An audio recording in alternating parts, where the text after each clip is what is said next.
po, andito na nga tayo sa sa Ocampo po. Yan, bisitahin natin yung pamilyang nangangailangan ng tulong.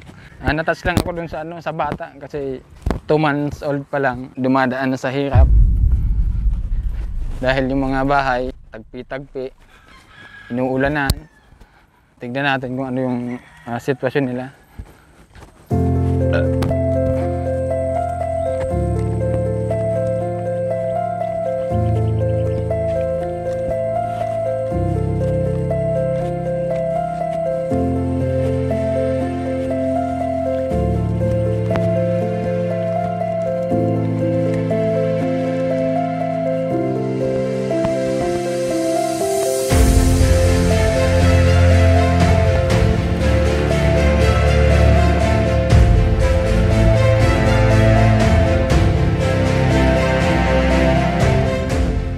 Ay baka ito na.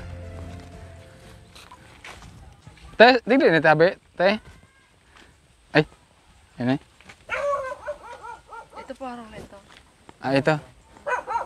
Ito daw pala. Dahil bahay ditong pwedeng tulungan.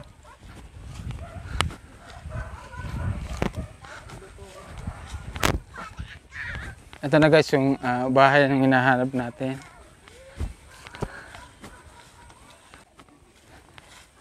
Te, magandang tanghali po, te. Alam niyo na po, pupunta kami dito? Ay, hindi po. Magandang tanghali po muli. So ito na po, nahanap na natin yung bahay po na hinihingi ng tulong. Ito yung bahay nila. Ay, kunti na lang, te. Matutumba na itong bahay niyo, ne? Oo nga po. Ano pong pangalan niyo, te?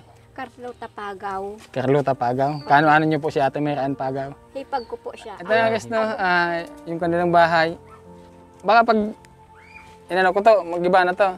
Hindi man po. Ha? Hindi man po siguro.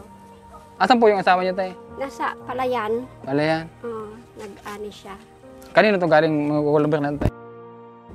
Yung binigay, yung pirang pinabili niyan, yung binigay na ibang tulong ng diyan sa barangay namin. Galing ng barangay to. Opo, tapos binili na lang ng kanyang materials. Ilan taon na kayong ganito eh? Ano na po kami dito? Mag-siyam na taon na kami dito. Ba't ganito yung bahay niyo? Binagyo? Opo. Di na Bali, paayos? ni-repair na lang ng asawa ko kasi kulang nga sa materials. Asan po yung asawa niya? Nasa Palayan. Ay, oo nga pala. Kakasabi lang eh. Ito mga anak mo, anak niya. Opo, Ay, opo. ano pong pangalan nito? Renz Pagaw. Ito. Ray Pagaw. Asan yung panganay mo ito? Yung inutusan ko kanina, ito po. Ito, anak mo pa? Opo, yan yung panganay po. Ito yung panganay. Opo, Ilan yung anak mo, te? 4. May 2 buwan po akong panganay. May anak yung 2 buwan. Opo, tulog po kasi. Pwede tignan. Oh. Ito po siya. Wow, ang cute. Ano po yung babae, lalaki? Babae po. Tapos ito po, lalaki. Opo, 3 lalaki. Ilang buwan na? 2 buwan? 2. Oh, huwag kayo maingay. Magigising yung bata, ha? Magigising bata. Iiyak yan. Oh, ito din guys, yung ang kanilang, ano ito, te? Mainit na tubig po. May tubig. Opo. May sinain na kayo? Opo. Kasi ba ito sa inyo? Kasya po. Anong ulam niyo, te? Magpapabili nga po sana ng sardinas sa anak ko. Oh, sige. Tanghali na. Anong oras na? Alas 12 na yata. Bakal bili ka daw ng ng sardinas. Hindi po kasi ako nakaluto kasi hindi tumigil kakaiyak. Nakatigil pa lang. Hindi mo maiwanan yan, ha? Opo. Lima na lang sa kamay Ito Lisa guys, yung sitwasyon nila. Kamay Lisa. 3 mga anak na maliliit pa. Plus may baby pa, 2 months old. Tapos ganito yung sitwasyon nila. Anong pangalan mo, boy? Ha? Ray Pagaw. Ray Pagaw. Ito. Renz. Si Renz. Talaga yung mga mahirap. Naabot ba ito ng tulong ng gobyerno, ate? Minsan lang po. Member ka ng Propis? Kaka-apply lang po. Ayun, sana ma-approve na para maging Opo. kahit pa paano yung tulong galing sa gobyerno, mapakinabangan nyo. Opo. Kasi Pangpaayos na po ng bahay na lang. wala pang tumutulong para maayos to. Wala pa po. Yeah. Yun pa lang pong biniling materials pong sim tsaka kukulang din. Ano?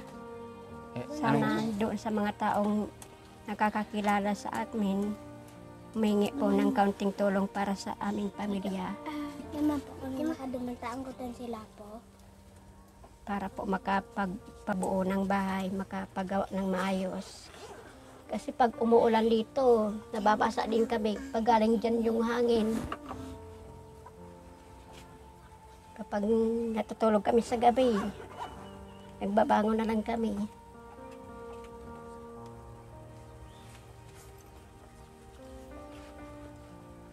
Tapos yung asawa ko minsan wala,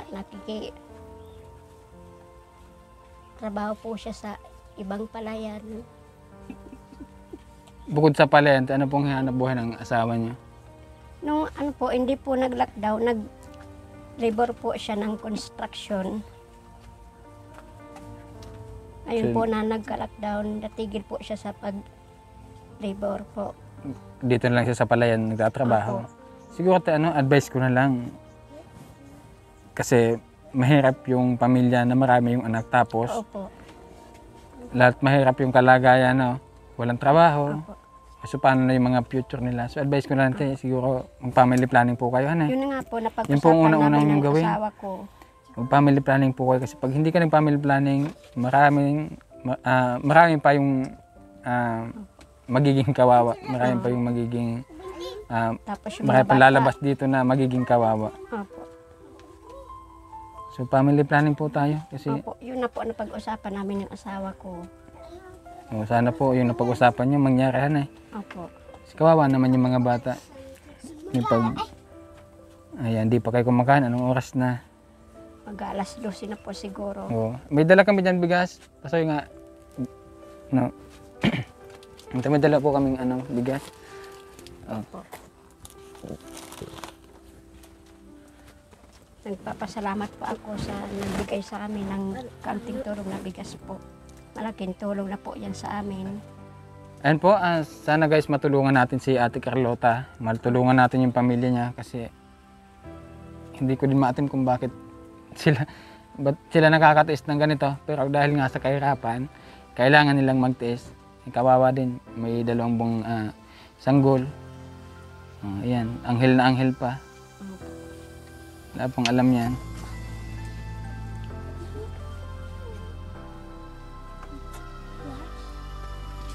Yan, sana matulungan po natin sila. Kahit mapaayos mo lang itong bahay nila. Ilang yero yan, te? 4 na piraso. 4 na piraso. Ilang kukulambre yun? 6 po. So ilan pa yung kailangan dito atin lahat? Hindi ko lang po alam sa asawa ko. Kahit patungan man lang ng wala. Wala po. Grabe yung buhay, no? Pero tulungan mo lang, asikasuhin mo lang yung mga anak mo para lagi malinis dapat yung mga anak. Opo. Ba't walang mga tsinelas? Nawala po yung chinilas nila sa palayan. Naghahabulan po kasi sila sa palayan. Tapos nalubog yung paa nila sa ang putikan. Nakabaon yung chinilas. Bumili ka ng tsinelas nyo, ha? Mukhang wala na tayong pambili, ha? May 500 pa dito, ate. Bili mo ng mga tsinelas yung mga anak mo para Apo. laging malinis na. Salamat po. Wala. Oo. Baka mawala. Palindo. Ente, wala akong ibang may advice. Mag-family planning, no? Opo. Kasi niyo po yung mga anak nyo para laging malinis. Kasi yung bata, pag laging madumi, pangit, tignan. Diba? Opo. Oo. At laging malinis. Tapos- Bilhan mo ng tsinelas, te, ha? Para, Naglalaro po kasi silang chinilas. next time pagpunta namin dito, ate, dapat malinis yung mga anak mo, ha? Opo. Anong masabi niyo? Kawawang kalagayan ng Pilipinas. Yan, sana mag-i-eleksyon na naman, guys. Mag-i-eleksyon na naman po. Yan, makikiusap po kami na iboto po natin yung karapat-dapat na iboto. Yung politiko po na talagang yung pagserbisyo sa Pilipinas is andun yung puso. Ente, dahil na kayo hindi na kayo magtatagal na. Opo. Kasi tanghali na, bumili na muna kayo ng may ulam nyo. Opo. Baka makakain na kayo. Lagi ka maligo, ha? kayo, ano? Oh, family planning ate. Kawawa naman yung mga bata. Ito, 2 years old pa lang. Ay, 2 months old pa lang. Ano yung nagagatas siya? O Sa akin po, breastfeed? breastfeeding po. Buti na lang. Ayan. So yun guys, muli nga po kami nagkikiusap na sana matulungan po natin yung pamilya ni Ate Carlota Pagaw, ang kanyang pamilya. So maraming salamat po sa lahat po ng aming mga sponsors, sa lahat po ng aming mga solid supporters, OFW. Maraming salamat po sa walang sawang suporta po sa amin. So mag-ingat po tayo lagi. God bless po sa ating lahat.